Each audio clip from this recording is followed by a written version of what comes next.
ناظرین گرامی السلام علیکم ورحمۃ اللہ وبرکاتہ۔ سیدھی بات کے تازہ ترین پرائم ٹائم میں آپ لوگوں کا استقبال ہے۔ ناظرین گرامی، میں انصار عزیز ندوی اس وقت آپ لوگوں کے سامنے کچھ اہم ترین خبروں پر تبصرے لے کر حاضر ہوا ہوں۔ تفصیلات میں جاؤں اس سے پہلے آپ لوگوں کو اطلاع کر دوں کہ پہاڑی علاقوں میں سیدھی بات فاؤنڈیشن کی فلاحی راشن کٹس کے تقسیم کے کام کا آغاز ہو چکا ہے۔ جن احباب کو حصہ لینا ہے وہ لے سکتے ہیں۔ یہ سلسلہ لگاتار جاری رہے گا۔ محتاج، یتیم اور بے کس لوگوں میں یہ رمضان بھر کے لیے راشن کٹس تقسیم کی جاتی ہے ہر سال سیدھی بات فاؤنڈیشن کی جانب سے۔ نیچے واٹس ایپ کے نمبرات ہیں، اس پر آپ واٹس ایپ کیجیے گا، تفصیلات مل جائیں گی۔ ناظرین گرامی، اس وقت ایک اہم ترین بیان پپو یادو کا آ رہا ہے، جس میں انہوں نے بی جے پی رہنماؤں کو صلاح دی ہے، مشورہ دیا ہے یا مطالبہ کیا ہے، کچھ بھی سمجھ سکتے ہیں آپ۔ انہوں نے کہا ہے کہ پہلے بی جے پی اپنے ان رہنماؤں پر فلم بنائے جن کے بچوں کی شادیاں مسلم خاندانوں میں ہوئی ہیں۔ بہار کے پورنیا سے آزاد رکن پارلیمنٹ پپو یادو نے دی کیرلا اسٹوری 2 فلم کے متعلق جاری تنازع پر سخت رد عمل کا اظہار کیا۔ انہوں نے کہا کہ فلموں کو سیاسی رنگ دیا جا رہا ہے، نفرت پھیلانے کا ذریعہ بنایا جا رہا ہے۔ پپو یادو نے کہا کہ پہلی دی کیرلا اسٹوری اب دی کیرلا اسٹوری 2 کیا تمام آزاد اداروں پر بی جے پی کی مارکیٹنگ کا قبضہ ہے؟ کیا بی جے پی طے کرے گی کہ ہندوستان کا فلسفہ اور آئینہ کیا ہوگا؟ کیا بی جے پی طے کرے گی کہ کون سی فلم بنائی جائے؟ پپو یادو نے کہا کہ کیرلا ایک بہت ہی بہترین ریاست ہے، وہاں تمام مذاہب اور طبقات کے لوگ مل جل کر رہتے ہیں، اسی لیے کیرلا میں کوئی بھی غیر اخلاقی یا نفرت انگیز کام نہیں ہو سکتا۔ بی جے پی کی دال گلنے والی نہیں ہے، کیونکہ اس کی کہیں پہ نگاہیں اور کہیں پہ نشانہ ہے۔ انہوں نے مزید کہا کہ بی جے پی کو پہلے اپنے لیڈران پر فلمیں بنانی چاہیے، کیونکہ انہوں نے ہندو مسلم سے اوپر اٹھ کر اپنے بچوں کی شادیاں مسلم خاندانوں میں کی ہیں۔ اسی دوران پپو یادو نے فری بیس مفت سہولیات کے اعلانات پر سپریم کورٹ کے سخت تبصرے پر کہا کہ یہ بی جے پی حکومت کی ایک گہری سازش ہے۔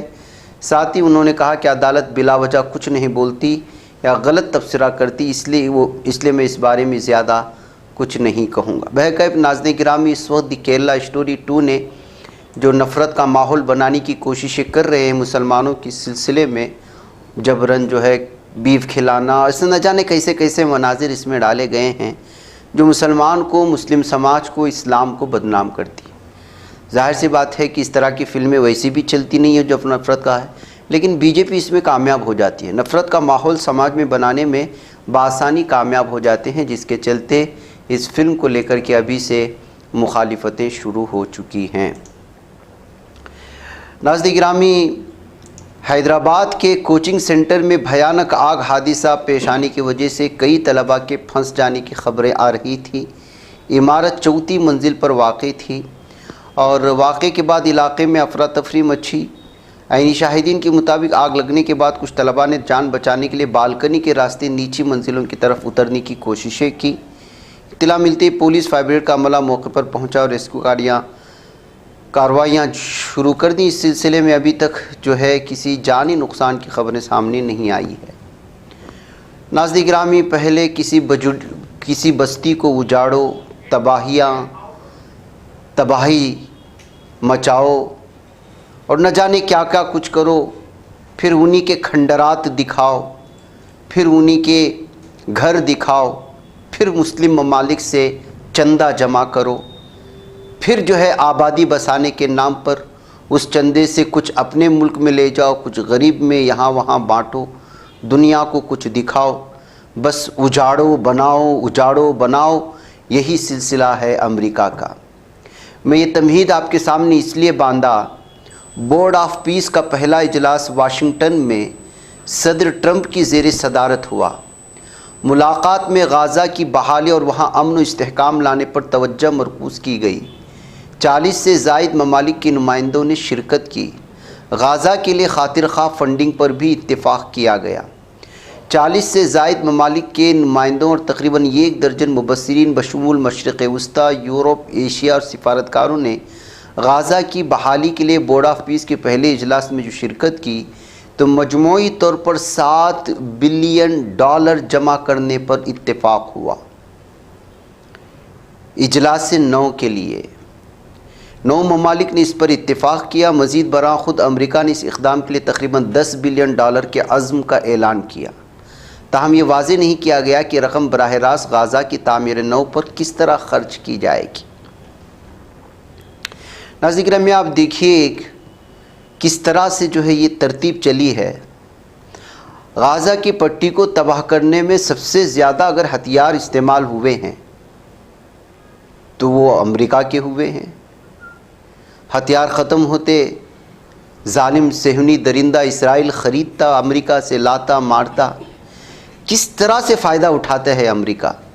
اسرائیل کو مار کر کے بستی تباہ کرنے کے لیے بولتا ہے، بستی تباہ ہو گئی تو ہتھیار ختم ہو گئے تو اپنے مینوفیکچرنگ والے ہتھیار فروخت کرتا ہے، وہاں بھی فائدہ اٹھاتا ہے، اور پھر پیس کے نام پر، امن کے نام پر، معاہدوں کے نام پر، مذاکرات کے نام پر بستیوں کو دھمکیاں دیتا ہے اور سب کچھ کرتا ہے، اور بالآخر اسی کے انڈر میں پھر سے جو ہے امن کے نام پر تنظیمیں اور کمیٹیاں بنتی ہیں۔ پھر جو ہے اسی بستی کو، جس بستی کو اس نے اجاڑا اور اس کو اجاڑنے کے لیے دوسرے ملک سے اپنے ہتھیار بیچ کر کے اپنا ملک بھی مضبوط کیا، اب چندہ بھی وصول رہا ہے، اور چندہ کیسے خرچ کرے گا وہ بھی پتہ نہیں ہے، لیکن جمع ہوگا کہاں؟ امریکہ میں۔ یہ ہے بیوقوف بنانے کی وہ ترتیب جو پوری دنیا کو اس وقت امریکہ بنا رہا ہے، اور کوئی ملک اس کو سمجھنے کی کوشش نہیں کر رہا۔ بہرکیف 7 بلین کا چندہ جمع کرنے کی خبر سامنے آئی تو میں نے آپ کے سامنے یہ بننے اور بگڑنے، اجاڑنے کی باتیں سامنے رکھی کہ ایک ملک کس طرح کھلواڑ کرتا ہے پوری دنیا کے ممالک کے ساتھ۔ ناظرین گرامی، بنگلہ دیش کا سیاسی منظرنامہ ایک بار پھر الزامات اور جوابی الزامات کی لپیٹ میں آنے کے ساتھ ٹکراؤ کے اشارے دے رہا ہے۔ طلباء لیڈروں کی جماعت NCP کے کنوینر اپوزیشن پارٹی کے چیف ویپ ناہید الاسلام نے الزام لگایا ہے کہ بنگلہ دیش نیشنلسٹ پارٹی نے انتخابات میں بھارت اور عوامی لیگ کے ساتھ ملی بھگت کی ہے۔ عوامی لیگ شیخ حسینہ کی پارٹی ہے اور BNP اس کی سخت مخالفت کر رہی ہے۔ ناہید اسلام نے دھمکی دیتے ہوئے کہا کہ ووٹ بینک کی سیاست کے لیے عوامی لیگ کو سیاسی طور پر دوبارہ قائم کرنے کی کوشش کی گئی تو عوام اس کی بھرپور مخالفت کریں گے۔ انہوں نے خبردار کیا کہ ملک کے عوام کسی بھی سیاسی بحالی کی سازش کو قبول نہیں کریں گے اور جمہوری طریقے سے اس کی مزاحمت کریں گے۔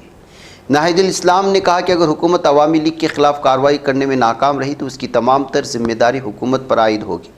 انہوں نے اندیا دیا کہ اگر پارٹی کی تنظیم نو اور فعال کرنے کا عمل جاری رہا تو ان کی پارٹی وسیع پیمانے پر سیاسی مزاحمت کی کال دے گی، یعنی کہ پھر سے بنگلہ دیش کی وہی صورتحال ہوگی اور سڑکوں پر نوجوان اور طلباء کو احتجاج کرتے ہوئے دیکھیں گے۔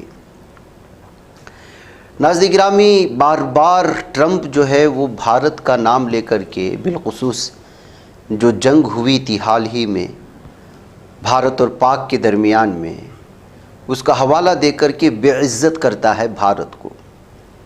امریکی صدر ڈونلڈ ٹرمپ نے پھر دعویٰ کیا ہے کہ گزشتہ برس بھارت اور پاکستان کے درمیان بڑھتی ہوئی کشیدگی کو انہوں نے بھاری تجارتی پابندیوں کی دھمکی دے کر ختم کرایا تھا۔ واشنگٹن میں ایک تقریب سے خطاب کرتے ہوئے ٹرمپ نے کہا کہ اگر دونوں ممالک لڑائی بند نہ کرتے تو پاکستان اور بھارت پر 200% ٹیرف عائد کر دیتے، جس کے بعد دونوں ممالک کو امریکی تجارت سے ہاتھ دھونا پڑتا۔ ٹرمپ کے اس بیان کے دوران تقریب میں پاکستانی وزیر اعظم شہباز شریف بھی شریک تھے۔ ٹرمپ نے مختلف عالمی تنازعات کا ذکر کرتے ہوئے دعویٰ کیا کہ اپنی صدارتی مدت کے پہلے سال میں ہی انہوں نے 8 جنگیں رکوانے میں کلیدی کردار ادا کیا ہے۔ یہاں مانتے ہیں، یہاں اپوزیشن بار بار ہندوستان میں سوال کرتی ہے کہ ٹرمپ سے مودی ڈر گئے اور اسی وجہ سے جنگ روکی، اور یہاں صاف صاف اور واضح طور پر جو ہے ساری باتیں ٹرمپ بار بار اس کا تذکرہ کرتے ہیں۔ اپوزیشن مودی سے پوچھتے ہیں اور مودی خاموش رہتے ہیں، یا BJP حکومت خاموش رہتی ہے، اس کو لے کر کے جو ہے بار بار اس وقت جو ہے سارے معاملے، یا یہ کہ مودی کس طرح جھوٹ بولتی ہے، BJP حکومت کس طرح جھوٹ بولتی ہے، وہ بات سامنے آنے لگتی ہے۔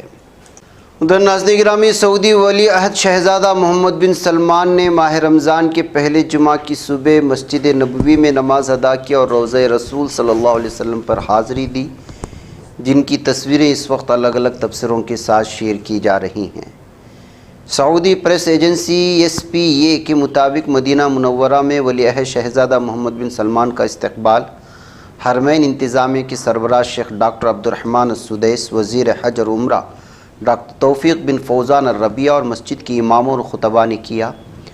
ولی عہد شہزادہ محمد بن سلمان کے ہمراہ مدینہ منورہ کے گورنر شہزادہ سلمان بن سلطان بن عبدالعزیز، وزیر مملکت اور کابینہ کے رکن شہزادہ ترکی بن محمد بن فہد بن عبدالعزیز، ریاض کے نائب گورنر شہزادہ محمد بن عبدالرحمن بن عبدالعزیز، مدینہ کے نائب گورنر شہزادہ سعود بن نہار بن سعود بن عبدالعزیز، شہزادہ سعود بن سلمان بن عبدالعزیز وغیرہ شریک تھے۔ ناظرین گرامی، سعودی عرب میں ہی نہیں دنیا بھر میں بالخصوص مسلمانوں کے پاس سعودی ولی عہد شہزادہ محمد بن سلمان کا چہرہ کیا ہے، ایسے میں اس طرح کی تصویریں جب سامنے آتی ہیں تو سوشل میڈیا میں تبصروں کی بھرمار ہو جاتی ہے، کبھی تنقیدی، کبھی تائیدی اور کبھی تجزیاتی طور پر۔ برطانیہ نے کہا ہے ناظرین گرامی کہ ہم امریکی فوج کو ایران کے خلاف ممکنہ حملوں کے لیے برطانوی فوجی اڈے استعمال کرنے کی اجازت نہیں دیں گے۔ دی ٹائمز نے جمعرات کو شائع کردہ خبر میں کہا کہ برطانیہ نے امریکی فوج کو ایران پر حملوں کے لیے اپنے فوجی اڈے استعمال کرنے کی اجازت دینے سے انکار کر دیا ہے۔ اس فیصلے نے برطانیہ واشنگٹن کے درمیان کشیدگی میں اضافہ کر دیا اور صدر ڈونلڈ ٹرمپ نے فیصلے پر تنقید کی ہے۔ ادھر ناظرین گرامی، غزہ میں اسرائیلی نسل کشی میں اموات کی تعداد موجودہ رپورٹ تعداد سے کہیں زیادہ ہے۔